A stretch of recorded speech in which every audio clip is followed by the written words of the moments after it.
Bonsoir YouTube, ici Largo pour une première partie sur donc Cyclades. Je vous remontre un petit peu la couverture quand même sur cette première vidéo. Donc c'est d'Emmanuel Quérault.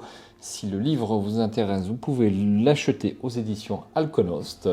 C'est un livre très épais qui vous tiendra en haleine fort longtemps. Mais si vous n'avez pas le temps, eh bien vous pouvez rester avec moi sur cette vidéo. Bien sûr, il y aura des spoilers. Donc si vous souhaitez un jour lire ce livre, il n'est pas utile de regarder cette vidéo.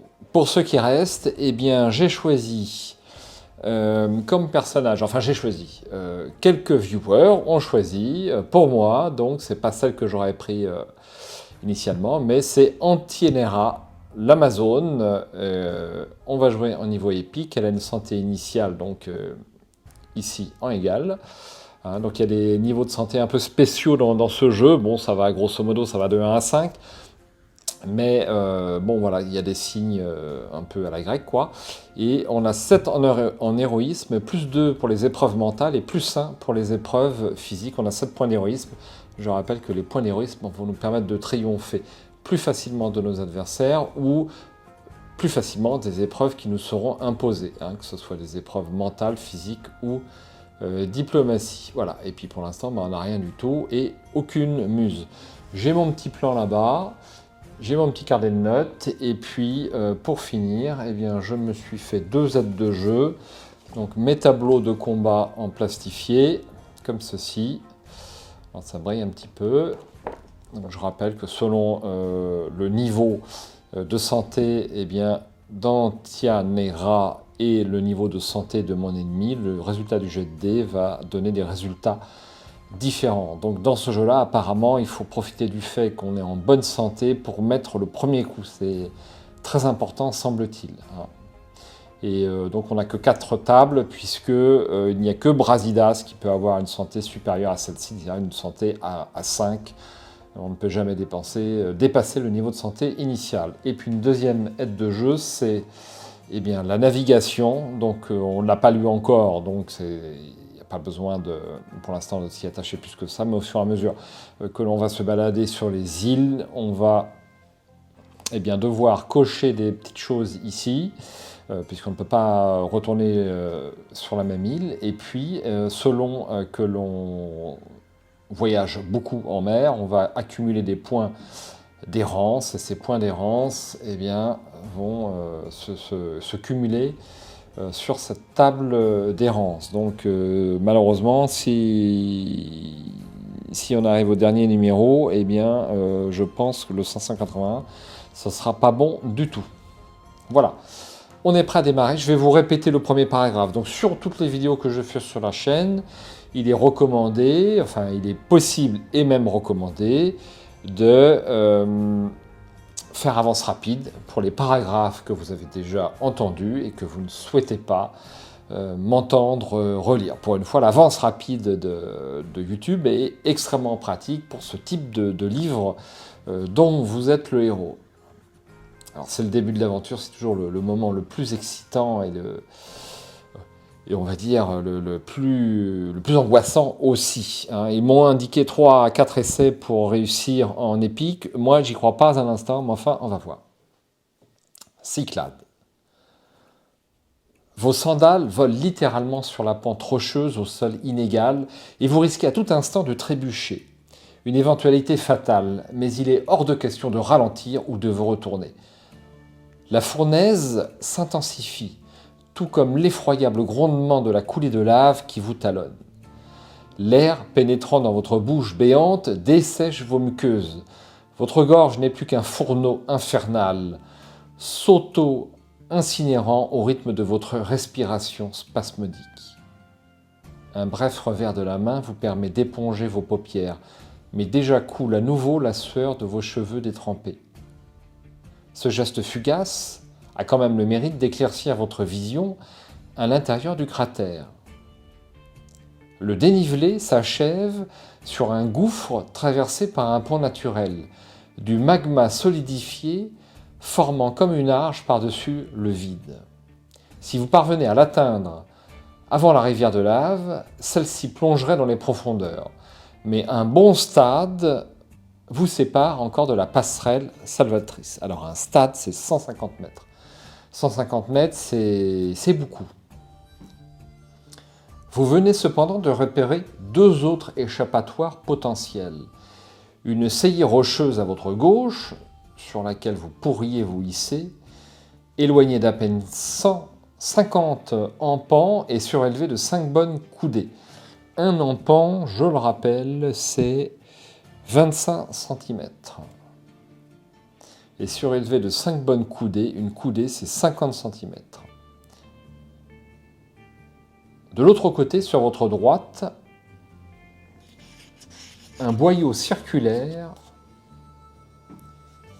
Alors on va voir des petits soucis comme ceci, parce que le livre est super épais, donc on fera comme on pourra. S'ouvre dans la paroi de basalte, juste assez large pour vous permettre d'y courir. Vous n'avez cependant aucune certitude que la coulée volcanique ne va pas s'y engouffrer à votre suite. Mais l'heure n'est pas aux évaluations statistiques. Allez-vous continuer à dévaler la pente en direction du gouffre 533 ou sauter pour atteindre l'éperon rocheux au 366 ou bifurquer à l'intérieur de l'étroit tunnel?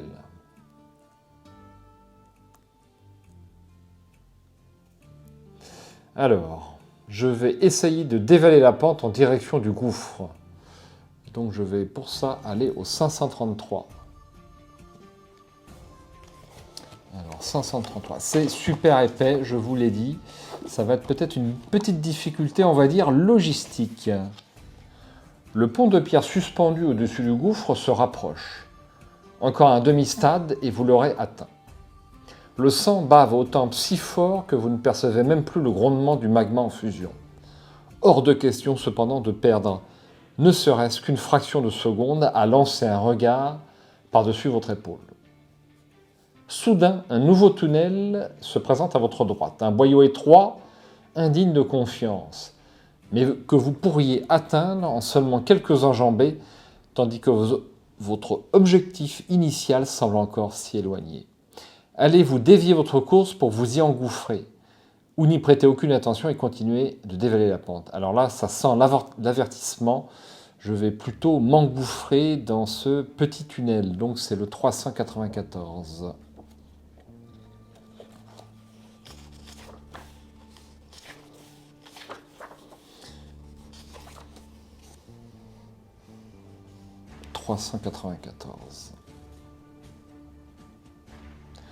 Vous plongez à travers l'ouverture, puis foncez de l'avant, courbé en deux pour ne pas percuter de la tête le plafond aux roches basaltiques déchiquetées et coupantes à souhait. Il serait dommage de vous assommer pour achever dans l'asphyxie votre existence héroïque. Après un coup de serré vers la droite, le tunnel s'obscurcit drastiquement, privé de la lumière du cratère que vous venez de quitter. Vous avancez quand même à tâtons avant de trébucher sur un amas pierreux. Fouillant à l'aveugle, il ne vous faut pourtant guère de temps pour comprendre qu'un éboulis obstrue le conduit. Revenir en arrière conduirait à votre perte. C'est donc avec fébrilité que vous commencez à déblayer le passage. Tentez une épreuve physique de difficulté 9. Rendez-vous au 512 si vous réussissez, au 596 en cas d'échec. Alors voici une première épreuve. Donc je rappelle que pour les épreuves physiques, j'ai +1 avec Antianara, et pour réussir une épreuve, il faut faire le chiffre indiqué, à savoir 9.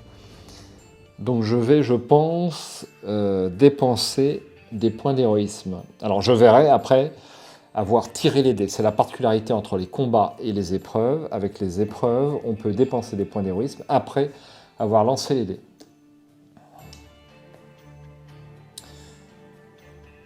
Hop.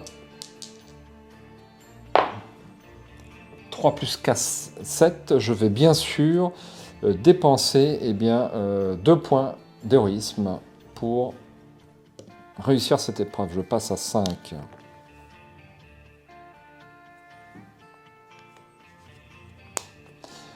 Donc je vais au 512. Vous parvenez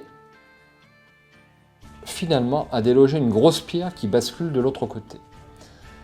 Vous agrandissez l'ouverture avec frénésie. Y calez vos épaules dès que l'espace s'avère suffisant. Vous tortillez comme un ver et finissez par atterrir à plat ventre au-delà de la barrière, poursuivi par une courte avalanche de cailloux. Une intense lueur rougeâtre pulse à une centaine d'empans plus loin, là où semble s'achever l'étroite galerie après une pente très prononcée vers les profondeurs.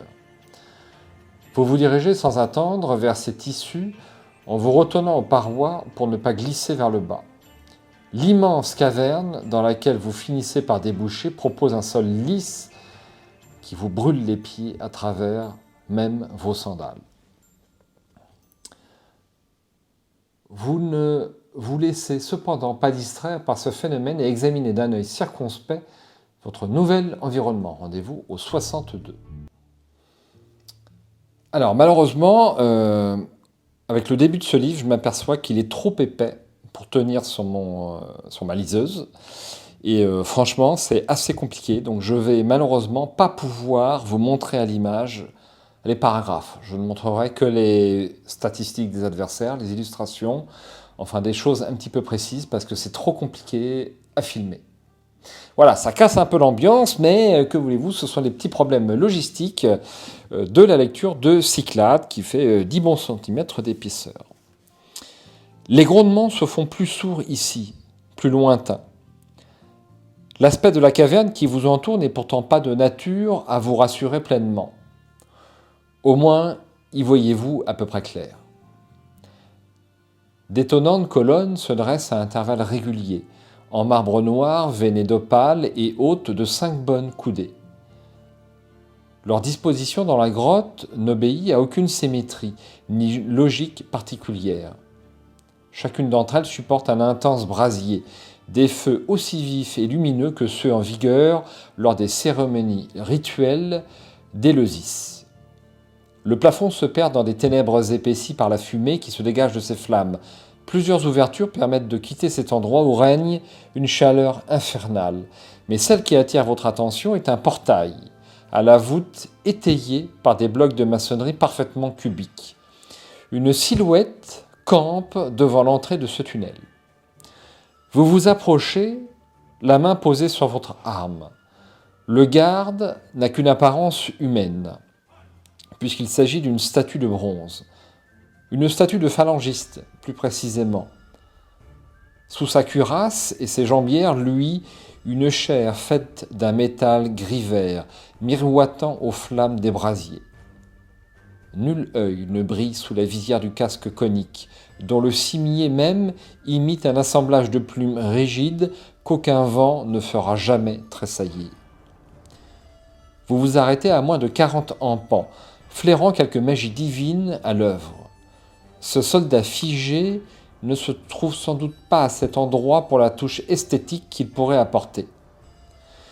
Je réponds à l'appel d'Héphaïstos en personne. Libère-moi le passage si tu es un de ses serviteurs. À quoi vous attendiez-vous exactement ? La statue ne daigne pas ouvrir la bouche, ni même réagir à votre fière injonction. Mais à peine esquissez-vous l'amorce d'un nouveau pas en avant qu'elle s'anime soudain dans un douloureux grincement mécanique, levant haut son javelot et son bouclier. Puis elle s'ébranle à une vitesse bien supérieure à ce que son apparence le laissait supposer, ne vous laissant d'autre choix que de l'affronter.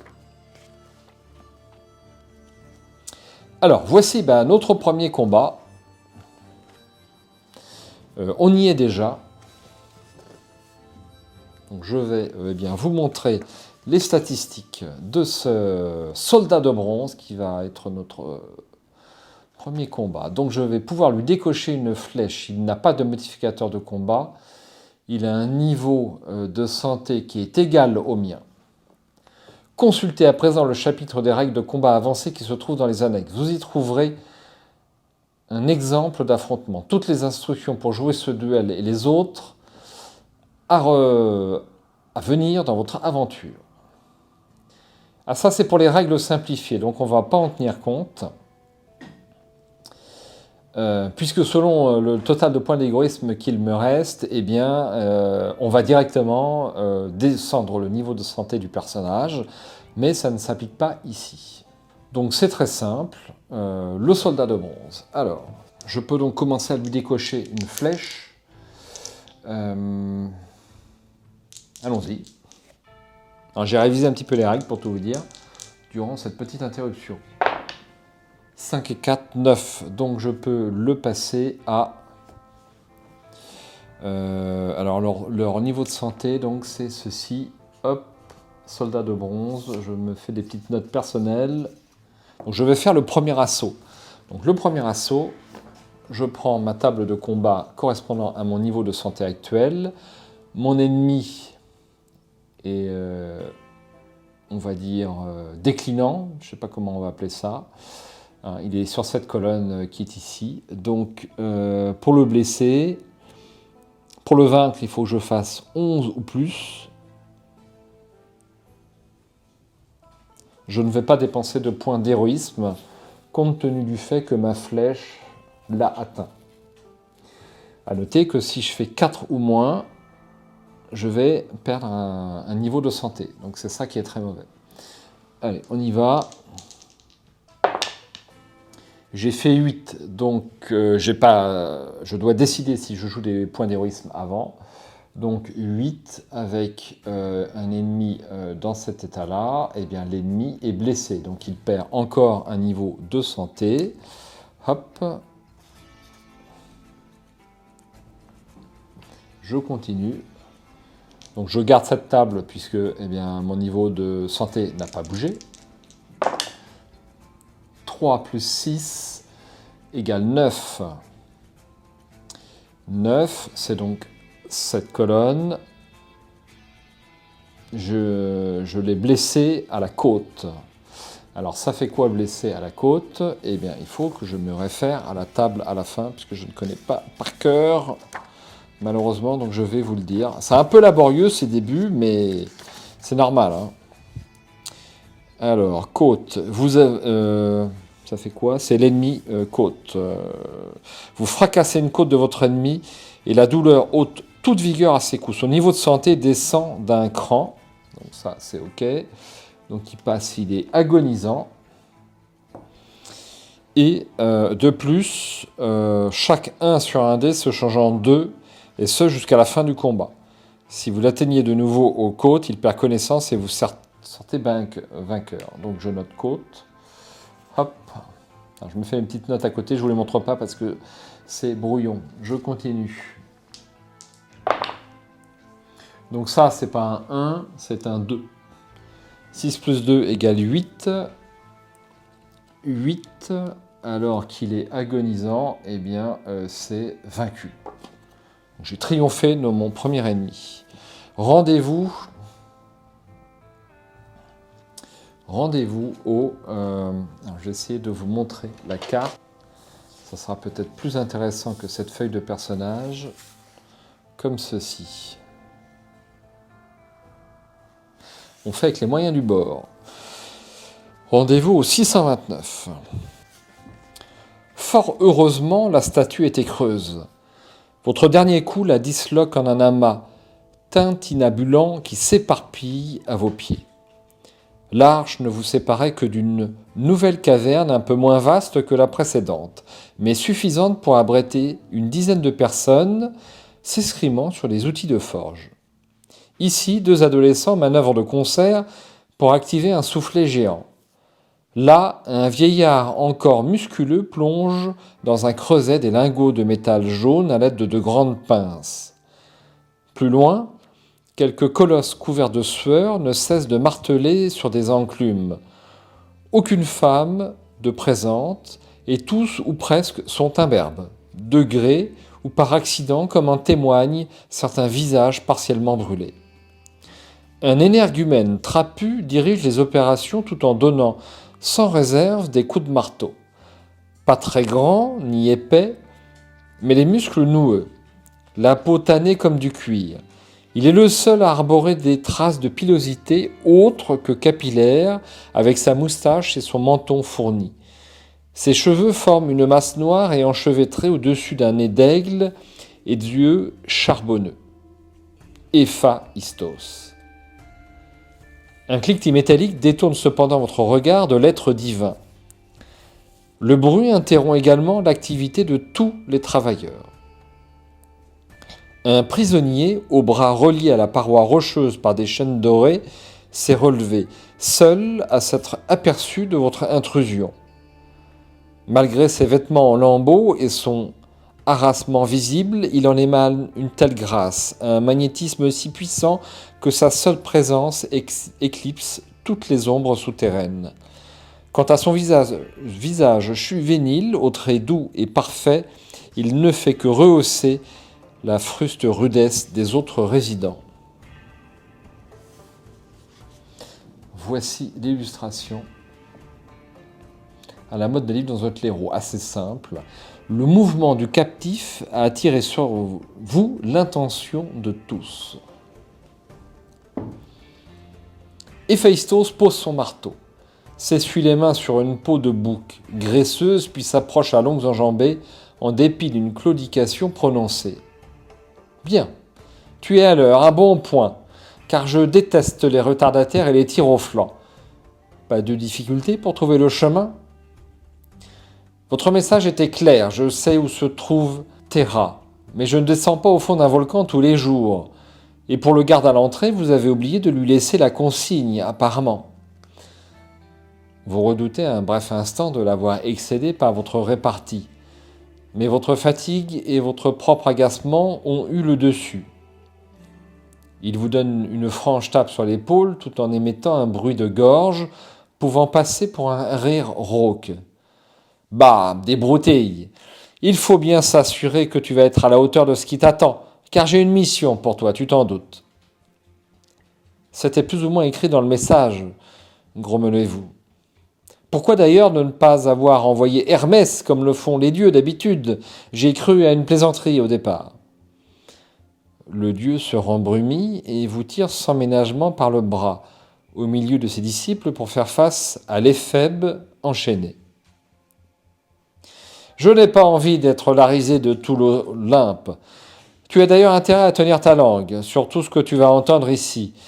Un seul autre est au courant de l'affaire, le voici. C'est d'ailleurs lui qui m'a tout révélé, même si au départ il n'était pas trop d'accord. Mais ça n'a pas été compliqué de le faire parler, un tison ardent devant le visage, et il s'imaginait déjà avec des cicatrices. Le divin forgeron ne peut contenir dans sa voix toute la jalousie et le mépris que lui inspire son prisonnier, auquel il finit par s'adresser directement sur un ton sarcastique. « Vas-y, raconte-lui, moitié de frère. » Le jeune homme soupire avec lassitude, puis plonge ses yeux clairs dans les vôtres. Son regard est d'une telle intensité que vous détournez le vôtre involontairement pour le fixer sur ses cheveux couleur d'orge mûre. Son timbre de voix est de la même teneur, calme, rayonnant et paisible comme l'épi qui se balance sous une brise d'été. L'épouse d'Héphaïstos a disparu depuis 2 lunes, mais elle n'est pas loin, sans doute encore sur une des îles des Cyclades. Mes servants sont formels. Elle n'a pas posé le pied sur le continent et n'est pas retournée non plus dans sa résidence de Paphos.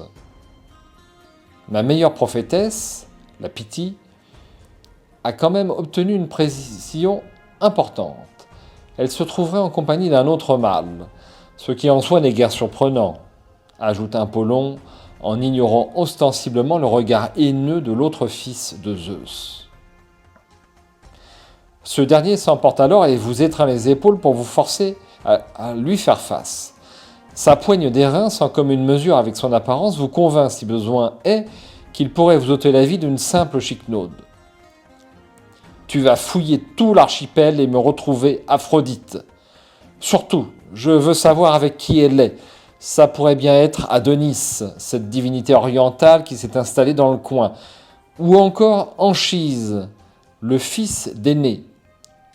Tout mortel qu'il soit, je sais qu'il a déjà fait tourner la tête à plus d'une. Ou même Arès, que sais-je ? Et pourquoi pas Dionysos, intervient le dieu blond. Non, pas Dionysos, c'est un ami. Vous sentez pourtant le forgeron troublé à cette idée. Il reprend à votre intention. Donc tu enquêtes. Tu trouves l'identité de cette pourriture et tu reviens me dire où ils se cachent. Où ils se cachent tous les deux. Ne tente rien toi-même, je m'occuperai de leur cas. Rendez-vous au 417 si vous tenez le rôle d'Antienera, au 74 pour celui d'Euclès ou au 638 si vous jouez Brasidas. Je vais donc au 417. Mon cœur a manqué un battement à la mention d'Adonis. Contrairement à la bande d'Olympiens, ce dieu est vénéré en Siphi. Non pas que j'en sois une fervente adepte, la guerre et la protection du royaume ne le concernant pas vraiment. Mais l'idée qu'il chemine sur ces terres, ou que je pourrais même le croiser, m'emplit d'une crainte superstitieuse et d'une nostalgie malvenue pour ma patrie natale. Je ne dissimule pas mon agacement. Qu'ai-je à y gagner ? Se mêler de vos affaires, à vous les dieux, c'est comme glisser la main dans une amphore remplie de vipères. Héphaïstos me jauge sévèrement avant de répliquer d'un ton péremptoire en langue hellène. Lui qui, comme son demi-frère, avait parfaitement et tout naturellement répondu à mon Scythe. Scythe, S-C-Y-T-H-E. Apprends tout d'abord à changer de ton quand tu t'adresses à plus fort que toi. On n'est pas chez les barbares ici. Si tu veux avoir une chance d'accomplir cette tâche, commence par surveiller ton langage et à utiliser celui que l'on pratique dans ce pays. Ensuite, pour répondre à ta question, j'ai prévu de créer à ton intention une arme de guerre capable de neutraliser les tribus qui menacent ton royaume. Une arme ? Quoi exactement ? Comment juste une arme tue tous mes ennemis ? Je maudis ma maîtrise encore imparfaite du grec et ma trop grande promptitude à lui répondre. L'empressement trahit clairement mon intérêt. Un char, mais pas n'importe quel char. Un quadrige tiré par des pégases et capable de cracher le feu solaire d'Hélios, largement suffisant à mon avis pour mettre en déroute tes voisins les plus acharnés. Je prends cette fois le temps de la réflexion et essaie de faire abstraction de l'antipathie que m'inspire ce personnage. Je me garde bien de dire que je commence à comprendre pourquoi sa femme l'a quitté, comme si la saillie me démange les lèvres. Cela dit, je ne sais s'il est toujours ainsi ou si ce n'est pas l'amour déçu qui le rend tellement exécrable. Peut-être que, sous ses abords rustres et violents, ce dieu estropié aime-t-il profondément Aphrodite. Je lui laisse pour l'instant le bénéfice du doute, et ce n'est pas vraiment important.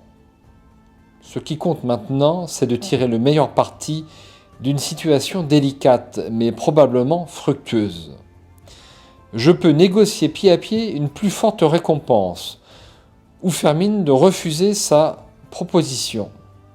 Alors, avant de voir ça, je vais relire brièvement le profil de l'Amazone. Pas facile pour une femme de se faire un nom dans la société hellénique.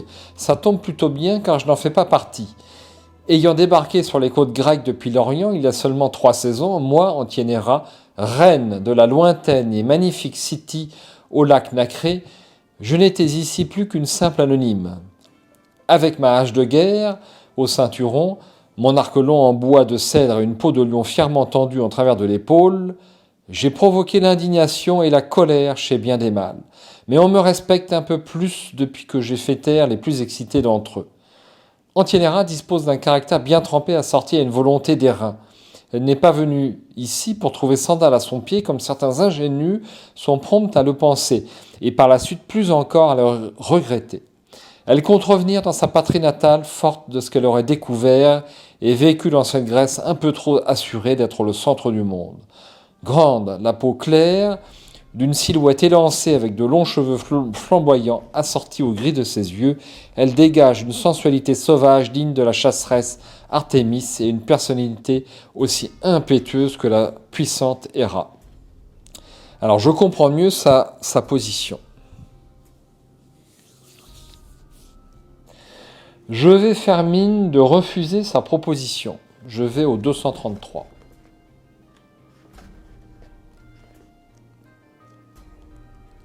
Après tout, je suis une reine, même si c'est un dieu. Non, pas suffisant si je regarde tous les risques. Tu me demandes de voyager dans les îles Cyclades qui sont très dangereuses, tout le monde sait ça. Et le plus mauvais, d'espionner un couple dieux et déesses qui vont me tuer s'ils comprennent. En somme, tu as peur, répond le forgeron, quelque peu interloqué. Je n'aurais pas pensé ça de toi. Je ne parviens pas à savoir si sa surprise teintée de déception est feinte ou sincère. Les piments me montent au nez et je réponds avec véhémence. Je n'ai pas peur. Juste, je pense que ce n'est pas un marché correct. Héphaïstos se tient à un bout de table pour compenser son pied beau tout en me regardant sévèrement. Puis il lâche avec un geste fataliste de la main. Dans ce cas, il ne me reste plus qu'à faire appel à quelqu'un d'autre. J'enrage car cette fois je suis certaine que sa résignation n'est que simulée. Dans le meilleur des cas, je perds une précieuse occasion de revenir au pays en conquérante et non plus en reine menacée. Plus probablement, le dieu ne me laissera pas repartir saine et sauve et libre à présent que je partage son secret. Je me rapproche donc à pas lents jusqu'à me tenir devant lui. La sueur qui imprègne son torse exhale une curieuse odeur de métal chauffé au soleil. Mon regard plonge dans le sien sans que j'aie besoin de lever la tête. Alors jamais vous ne retrouverez... Alors je prends note qu'il y a pas mal de fautes de frappe. Alors jamais vous retrouverez votre femme. Seulement moi... Seulement... Je vous montre le paragraphe. Seulement moi peut réussir. Ça c'est pas bien. Hein, voilà, je fais petite critique quand même. Hein. Son faciès, maussade, esquisse pour la première fois un semblant de sourire et une étincelle traverse fugacement ses prunelles d'obsidienne. À la bonne heure, Antiénéra de City, poursuivi au 621. Délaissant les ouvriers tout comme son prisonnier, le forgeron vous invite à le suivre dans une caverne attenante, moins vaste, mais dont le plafond s'évase en une cheminée grimpant jusqu'à l'extérieur, là où le ciel azur se profile une bonne centaine de coudées au-dessus de votre tête. Ce puits de lumière éclaire directement une roche plate qui évoque un énorme galet. Elle est posée tel un couvercle en travers d'un bassin naturel, étrange marmite dans laquelle bouillonne de la lave liquide. Héphaïstos se dirige vers une table d'obsidienne où sont posés 3 objets très différents.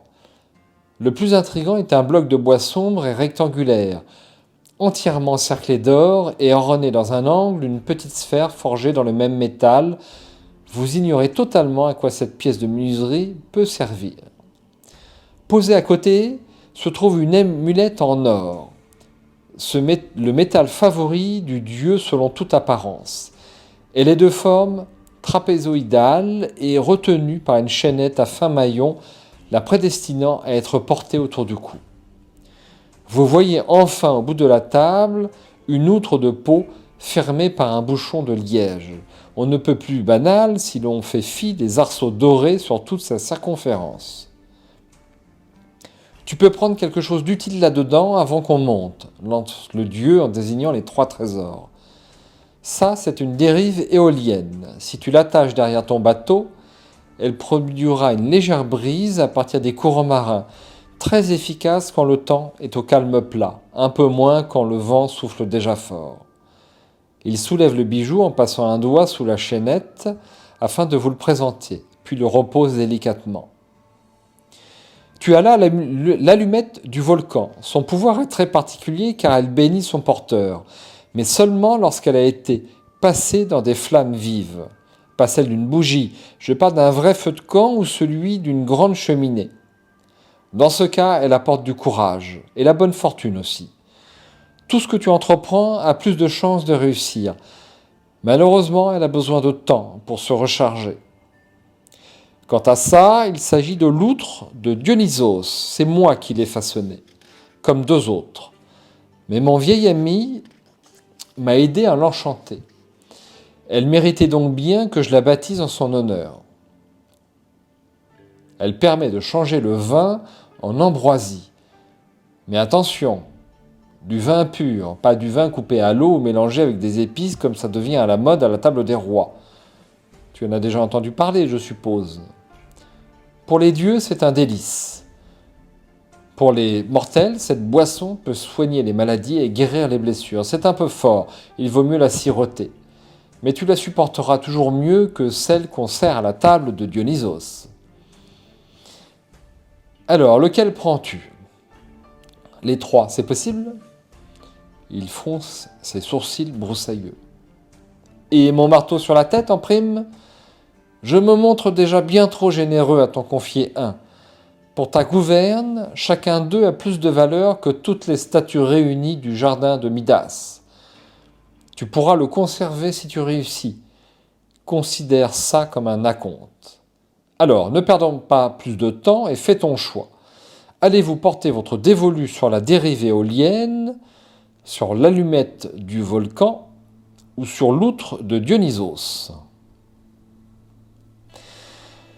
Je vais porter mon choix sur l'amulette du volcan. Je me rends donc au 261.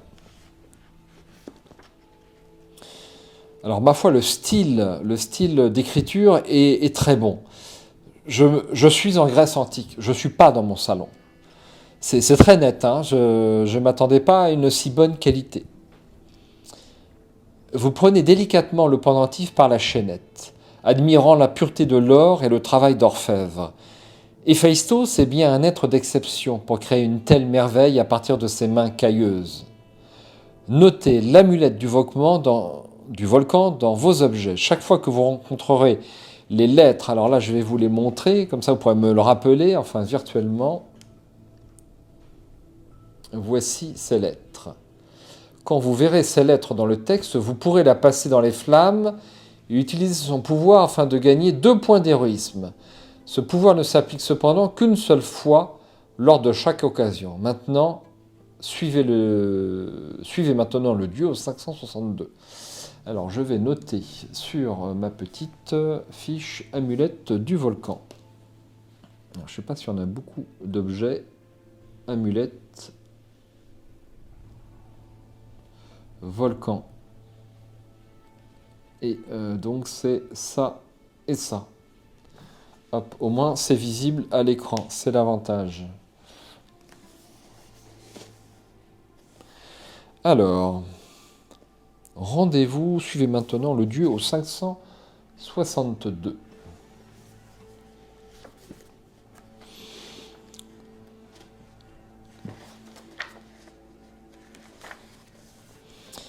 Héphaïstos s'est jugé sur le rocher plat au travers du cratère miniature et vous y attend d'un air impatient. Les poings sur les hanches. Vous l'imitez. Mais il vous repousse du plat de la main au moment où vous souhaitez vous redresser, vous incitant à conserver une posture assise à ses pieds. Tu ferais mieux de rester comme ça et de t'accrocher un peu, ça va secouer un peu. De quoi parle-t-il? Juste sous la pierre bouillonne le chaudron de magma. Il est hors de question d'y exposer vos doigts. La chaleur est difficilement tolérable au-dessus de cette marmite en ébullition, mais votre hôte ne se montre guère indisposé. Il lève la tête vers le puits de lumière, tend les bras en direction du lointain orifice, puis prononce juste un mot. Le cataclysme alors se déchaîne. Une secousse ébranle brutalement la pierre couchée qui se retrouve propulsée vers le haut, soulevée par un flot de lave qui jaillit comme un geyser. Les parois de la cheminée défilent à une vitesse folle tandis que vous hurlez d'effroi avec le pied du dieu posé sur vos épaules pour vous empêcher de glisser. L'éclatante lumière du jour vous pousse à ouvrir les yeux, en les protégeant de la main, tant cette clarté inattendue tranche avec la pénombre souterraine. Vous êtes toujours sur la pierre qui a cessé de s'élever. Le trou menant à l'extérieur devait être percé pour ses dimensions exactes. car elle s'est coincée entre les murs, à moins d'une coudée de la surface. Vous percevez tout en bas un bruit d'éclaboussure. Peut-être la lave retombée dans la caverne après son ascension fulgurante. Héphaïstos vous tend la main pour vous hisser et vous contemplez avec stupeur la moitié nord de Terra, tandis que le sommet du volcan s'élève derrière vous. Alors Terra, c'est ici. Nous sommes en fait sur Terra.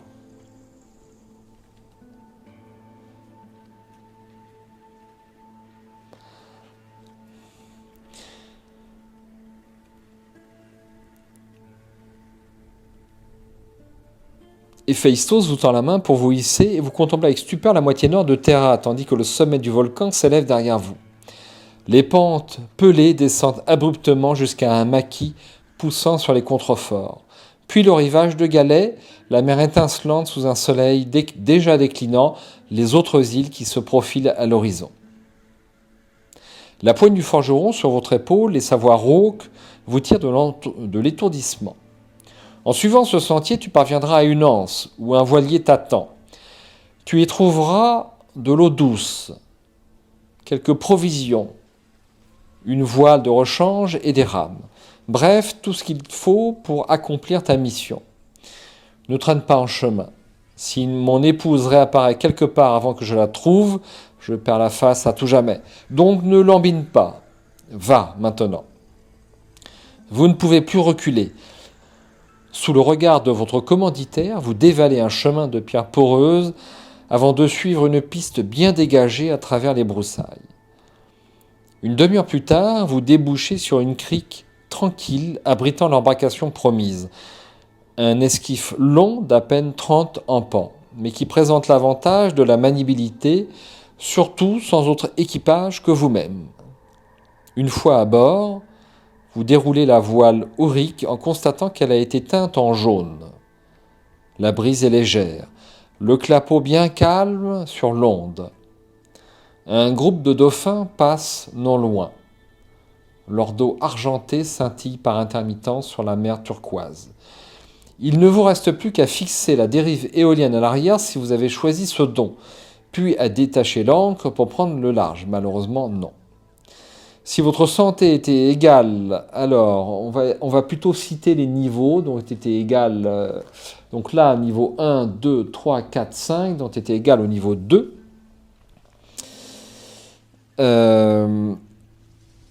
Héphaïstos vous a offert une longue rasade d'ambroisie qui vous a permis le cas échéant de remonter d'un cran.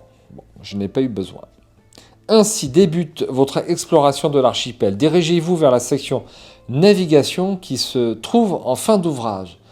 Eh bien, je vais m'arrêter là pour cette vidéo et eh bien, on aura donc une vidéo 1C puisque pour l'instant je ne suis pas mort et j'espère donc que ce début d'aventure vous aura plu. Moi, il m'a beaucoup plu parce que le style est excellent et il est maintenant parfaitement entendu que l'auteur a décidé de nous faire voyager dans la Grèce mythologique et ma foi, je suis impatient de prendre la mer. Ah ciao, bonsoir. Une petite vue sur mon petit dragon et puis portez-vous bien.